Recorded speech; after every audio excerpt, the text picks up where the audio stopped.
দীর্ঘদিন পর পাঠান দিয়ে কামব্যাক করেন মেগাস্টার শাহরুখ খান। বলিউডে অনেক ফ্লপ মুভি দেওয়ার পরে যখন পাঠান দিয়ে কামব্যাক করেন, রাজার বেশ কামব্যাক করেন অনেকদিন বিরতির পর। তো সেখানে পাঠান খুব সাকসেসফুল মুভি হয়ে দাঁড়ায় এবং পাঠানের সিকুয়েল আসতে চলেছে খুব শীঘ্রই, এটা নিয়ে জানা গেছে।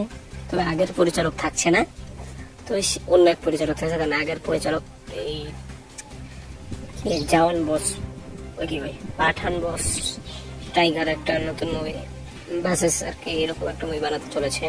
তো টাইগার 3 বস পাঠান এই মুভিটা জমে যাবে, ক্ষীর হয়ে যাবে একেবারে। তো অন্য কোনো ডাইরেক্টরের মাধ্যমে খুব শীঘ্রই পাঠান 2 শুটিং শুরু হচ্ছে।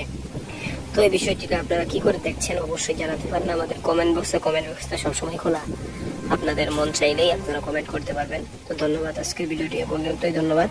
আরো নতুন নতুন ভিডিও পেতে আমাদের চ্যানেলটি সাবস্ক্রাইব করুন এবং পাশে থাকা বেল আইকনটি ক্লিক করতে বলবেন না। ধন্যবাদ পুরো ভিডিওটি দেখার জন্য।